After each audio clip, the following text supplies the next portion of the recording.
38 साल बाद एक पूर्व फौजी लांस नायक चंद्रशेखर हरबोला उत्तराखंड की धरती में आने वाले थे। 38 साल पहले जब इस उत्तराखंड की धरती को छोड़ के गए थे तब वो उत्तराखंड के अल्मोड़ा जिले की तहसील द्वारा हट के पोस्ट ऑफिस बिंता के खुरपुर गांव में रहते थे। तब अपनी धर्मपत्नी शांति देवी और दो मासूम बच्चियां जो तब 4 साल की और 1.5 साल की थी, तब उत्तराखंड की धरती को छोड़कर वो ऑपरेशन मेघदूत के तहत सियाचिन को हासिल करने गए थे पाकिस्तान के विरुद्ध। और आज 17 अगस्त 2022 को वो आने वाले थे उत्तराखंड की धरती में, लेकिन अब हल्द्वानी में। लेकिन वो एक पार्थिव शरीर के रूप में आने वाले थे। उम्मीद करता हूं कि इस वीडियो को आप अंत तक जरूर देखेंगे और जान पाएंगे कि उत्तराखंड सरकार शहीद परिवारों को कितना मान रखती है और उन्हें कितना आर्थिक सम्मान देती है। देखते रहिए इस वीडियो को अंत तक। हाय, मैं रवि के बिंदास बोल में आपका स्वागत है। एक शहीद 35 साल बाद घर में आता है और वो परिवार जो समझता था, असमंजस में था कि वो जीवित है या नहीं, जब उन्हें खबर मिलती है तो परिवार खुशी के साथ गम भी था और गम के साथ खुशी भी थी। लेकिन सरकार ने सिर्फ उन मानकों का पालन किया जो एक सरकार करती है कि शहीद आया, अंत्येष्टि के लिए निकल गए।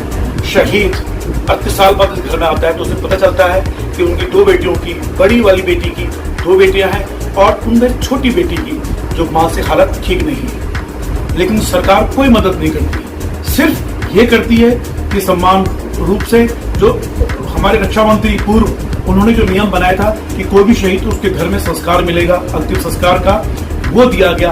बाकी कोई आर्थिक सहायता प्राप्त नहीं की गई है। इस रिपोर्ट को अंत तक देखिएगा और उत्तराखंड सरकार की वो नजरअंदाजगी और वो बेवकूफी हरकत उन मीडिया कर्मियों की जिन्होंने सिर्फ इस खबर को सिर्फ खबर बना के पेश किया, इस परिवार की 38 साल की मजबूरियों को कभी सामने नहीं रखा। क्या मैं माननीय पुष्कर सिंह धामी जी को, जो कि अपने आप को अपने पिता का बेटा बताते हैं, क्या उन्होंने इस परिवार की मदद की? हमारे गणेश जोशी जी जो गर्व से कहते हैं कि मैं फौजी हूँ, क्या उन्होंने इस परिवार की आर्थिक मदद की? एक आर्थिक मदद को तलाशता ये परिवार। क्या इस वीडियो को देखने के बाद उत्तराखंड सरकार जागेगी, क्या आर्थिक सहायता करेगी? फिलहाल देखते रहिए रवि के बिंदास। हल्द्वानी के डहरिया गांव का ये इलाका जो धानमिल के ठीक सामने है, ये वो गली जो इस शहीद लांस नायक चंद्रशेखर हरबोला जी के घर की तरफ जाता है। यहाँ उनका पार्थिव शरीर आया था। 17 अगस्त 2022 को यहाँ जबरदस्त भीड़ थी। वो लोग जो शहीद के अंतिम दर्शन करना चाहते थे। सरकार का हर नुमाइंदा यहाँ मौजूद था, लेकिन आर्थिक मदद के तौर पर सब गायब है। फिलहाल रवि के बिंदास बोल में देखिए वो तस्वीरें, वो यादें। 14 अगस्त 2022 जब पूरा देश आजादी के जश्न की तैयारी में जुटा हुआ था, इसी दौरान उत्तराखंड के हल्द्वानी में रहने वाली 65 साल की शांति देवी को फोन कॉल आया, और ऐसा कॉल जिसके इंतजार में उन्हें 38 साल बिता दिए थे। दरअसल ये फोन कॉल उनके शहीद पति लांस नायक चंद्रशेखर हरबोला से जुड़ा हुआ था। इंडियन आर्मी के इस फोन कॉल ने हरबोला परिवार को अचंभे में डाल दिया। दरअसल 38 साल पहले शांति देवी के पति लांस नायक चंद्रशेखर हरबोला जब भारतीय सेना के ऑपरेशन मेघदूत के लिए रवाना हुए थे तो उन्होंने अपनी पत्नी से वादा किया था कि जल्दी लौट कर आएंगे, लेकिन ना तो वापस आए, ना ही परिवार को उनके पार्थिव शरीर की कोई जानकारी मिली। लेकिन 14 अगस्त 2022 को भारतीय सेना के फोन कॉल ने इस परिवार को एक ऐसी खुशी दी जिसमें गम भी शामिल था। आखिर 38 साल के बाद उनको उनके पति के पार्थिव शरीर के दर्शन होने वाले थे। पार्थिव शरीर के अंतिम दर्शन के लिए पूरा हल्द्वानी उमड़ पड़ा था। हर अधिकारी, हर नेता उस दिन इस पार्थिव शरीर के दर्शन करना चाहता था, लेकिन सिर्फ ये इवेंट बन के रह गया सरकार का, एक पार्थिव शरीर के सम्मान का। लेकिन मुझे लगता है कि सम्मान करना है तो शरीर परिवार को आर्थिक मदद जरूर देनी चाहिए थी। फिलहाल हल्द्वानी में उस दिन एक ऐसा माहौल था कि आसमान भी अपने शहीद को देखना चाहता था इस धरती पर आकर। 1984 में जब सियाचिन को हासिल करने के लिए ऑपरेशन मेघदूत की रणनीति बनाई गई, तब कुमाऊं रेजिमेंट को चुना गया। दरअसल कुमाऊं रेजिमेंट एक ऐसी ऐतिहासिक सेना है, भारतीय सेना का वो हिस्सा है जिसको सबसे पहला परमवीर चक्र प्राप्त करने का गौरव प्राप्त है। मेजर सोमनाथ शर्मा को परमवीर चक्र मिला था और वो पहले भारतीय सैनिक थे। तो ये बात अप्रैल 1984 की है, जब सुबह 5:30 बजे कैप्टन संजय कुलकर्णी ने अन्य सैनिक के साथ बेस कैंप में चिट्टा हेलीकॉप्टर पर उड़ान भरी। उसके पीछे 2 हेलीकॉप्टर और थे। इस दौरान कैप्टन संजय कुलकर्णी के अलावा एक जेसीओ समेत 27 सैनिकों को दोपहर तक 17 उड़ानें भरकर स्क्वाड्रन लीडर सुरेंद्र बैस और रोहित रॉय ने सियाचिन के बिलाफोन ला पर उतारा। लेकिन उस दिन विजिबिलिटी बेहद कम थी और तापमान भी -30 डिग्री के आसपास था। लांस नायक चंद्रशेखर हरबोला उन 20 जवानों के दल में शामिल थे जो एक एवलांस की चपेट में आ गए थे। इस दौरान 15 जवानों की मौके पर ही मौत हो गई थी, जिनके शव भारतीय सेना के बचाव दल को मिल गए थे, लेकिन 5 शव बरामद नहीं हो पाए।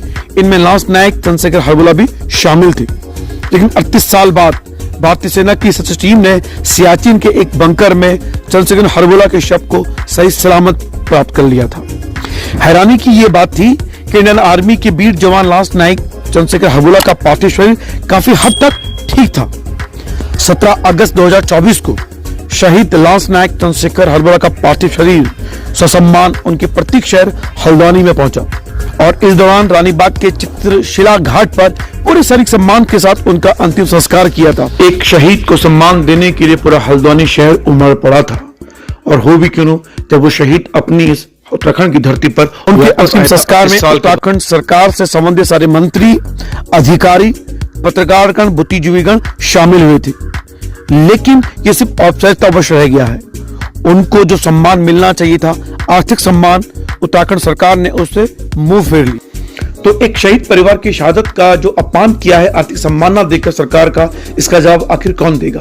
यह है हरबोला परिवार और उन परिवारों की महिलाएं और बेटियां। ये सामने देख रहे हैं आप शांति जी को, जिन्होंने अपने जिंदगी 38 साल इंतजार किए अपने पति के पार्थिव शरीर के लिए। फिलहाल इनका इंटरव्यू मैं नहीं ले पाया क्योंकि अल जजीरा इंटरनेशनल चैनल उनका इंटरव्यू लेने आया था। उस दौरान मैं यहाँ आया था। ये तिरंगा शान से गवाही दे रहा है अपने इस शहीद लांस नायक चंद्रशेखर हरबोला जी की। मैं बहुत जल्दी आपको शांति देवी का इंटरव्यू अलग से सुनाऊंगा और बताऊंगा किन तकलीफों का सामना किया था उन्होंने इन 38 सालों में। फिलहाल रवि का बिंदास बोल देखने के लिए शुक्रिया, और मैं उम्मीद करता हूं कि अगर ये वीडियो आपको पसंद आया हो तो इस चैनल को सब्सक्राइब तो आपको करना ही है, वीडियो को शेयर भी करना है, लेकिन सरकार को बताना है कि एक शहीद परिवार को आर्थिक सहायता देने में ये हिचक क्यों है। सिर्फ एक औपचारिकता पूरी करी आपने अंतिम संस्कार की, जो कि संविधान में लिखा है, लेकिन क्या आप आर्थिक मदद नहीं कर सकते थे?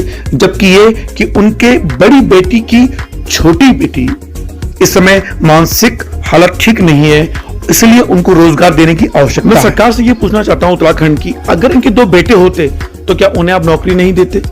क्या बेटियां होना गुनाह है? अगर इनकी सिर्फ 2 बेटियां हैं तो क्या उन बेटियों को आर्थिक मदद के रूप में कोई नौकरी नहीं मिल सकती है? और जबकि उनकी बड़ी बेटी की छोटी बेटी की मानसिक हालत ठीक नहीं है और घर में है, आर्थिक हालातों से जूझ रही हैं, तो ऐसे में सरकार को आगे आके उनकी इस बेटी को, जिनकी छोटी बेटी से मानसिक हालत ठीक नहीं है, उसको आर्थिक मदद देनी चाहिए, सरकारी नौकरी देनी चाहिए। फिलहाल रवि के बिंदास बोल देखने के लिए शुक्रिया। उम्मीद करता हूं